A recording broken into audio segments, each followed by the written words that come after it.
क्रिस्त में मेरे प्यारे भाई और बहनों, आप सबको जय यीशु। जो बच्चे विश्वास से भटक गए हैं उन बच्चों को वापस कैसे लाएं? ऐसे बच्चों को कैसे लाएं?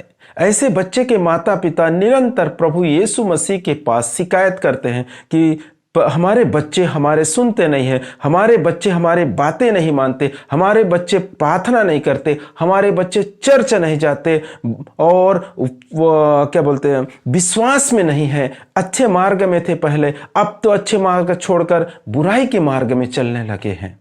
इस प्रकार के प्रभु यीशु मसीह के पास शिकायत करते हैं। लेकिन प्रभु यीशु मसीह कहता है कि सबसे पहले आप लोगों को, हर एक माता पिता को जानने की जरूरत है कि आपके बच्चे को क्या हुआ है। पहले अच्छे में विश्वास में थे, अच्छे प्रार्थना करते थे, चर्च आते थे, लेकिन अभी नहीं आ रहे, अभी विश्वास में नहीं, गलत संगति, गलत बुरी आदत, बुरी संगति में चले गए हैं, गलत व्यवहार में चले गए हैं, गलत कार्य कर रहे हैं, पापमय जीवन जी रहे।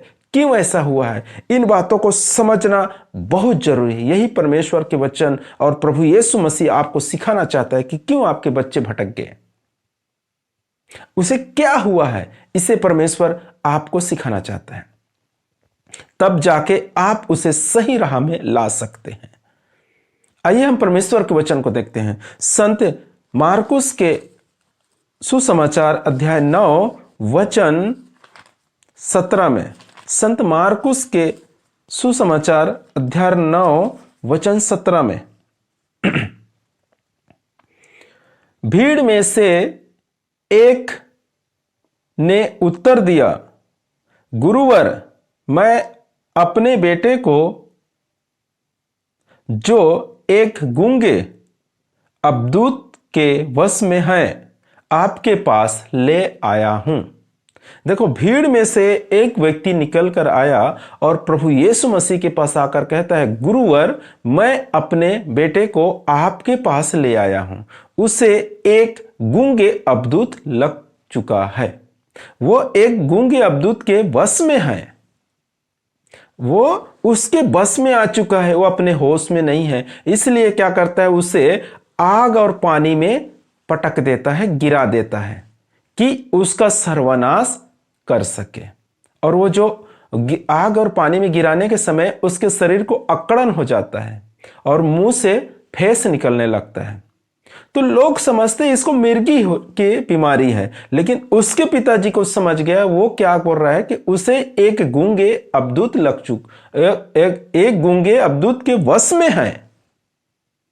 तो इसी प्रकार आप लोगों को लग रहा है कि हमारे लड़का लड़कियां, हमारे बच्चे बच्चियां क्या है, गलत राह में चले गए हैं, ये लोगों का व्यवहार अच्छे नहीं है, ये लोग अच्छे नहीं है, ऐसा लग रहा है। लेकिन मेरे प्यारे भाई और बहनों, आपको इस पिताजी ने जैसे प्रकार समझा कि अपने लड़के को अबदूत लग चुका है, उसी प्रकार आपको भी समझना है। क्योंकि इस दुनिया में बहुत सारे अबदूते हैं जो बुरे मार्ग में ले जाने वाले, बहुत सारे अबदूते हैं। बेविचार के अबदूत, चोरी कराने वाले अबदूत, और क्या झूठी बोलने वाले है अबदूत है। इस प्रकार के बहुत सारे अशुद्ध आत्माएं हैं, है ना। तो उसमें से आपके बच्चे को भी क्या हो गया, अशुद्ध आत्माएं लग चुका है, वो उसके बस में है, वो होश में नहीं है, वो अशुद्ध आत्मा के बस में है। इसलिए बुरे संगति, बुरे मार्ग में, गलत बेविचार, ये सब चीज, गलत चीजों में फंस चुके हैं।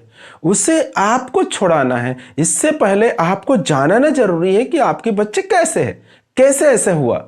तो आप समझ गए होंगे कि आपके बच्चे के अंदर अबदूत लग चुका है, अबदूत के बस में, इसलिए आपका सुनता नहीं, आपके बात मानते नहीं, प्रार्थना में नहीं आते, प्रार्थना को छोड़ दिए, विश्वास छोड़ दिए, चर्च जाना छोड़ दिए, बुरे संगति में बहक गए हैं।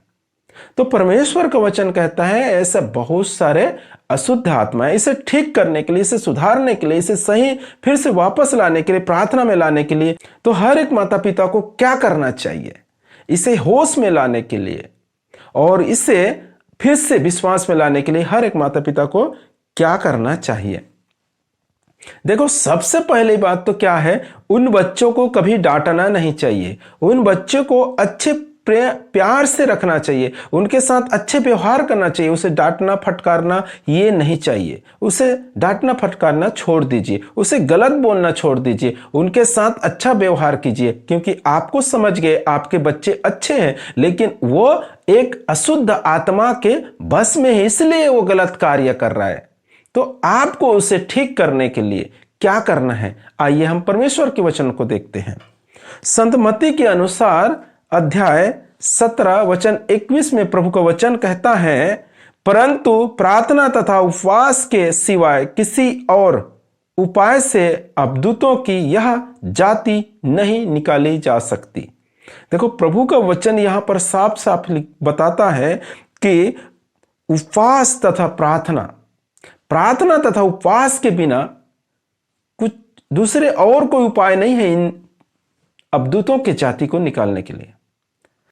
जिस बच्चे जो मार्ग से भटक चुके हैं, गलत राह में चल रहे हैं, ऐसे बच्चे के माता पिता को ध्यानपूर्वक उपवास तथा प्रार्थना करना चाहिए।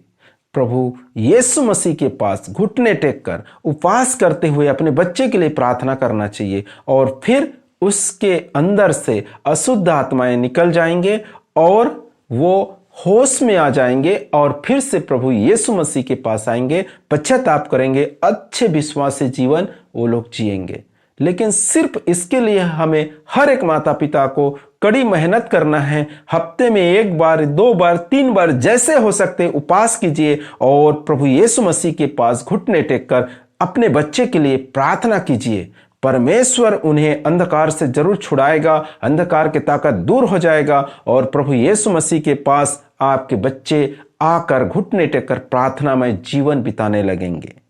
परमेश्वर इन वचनों के द्वारा आपको और आपके परिवार को आशीष प्रदान करे। आमीन।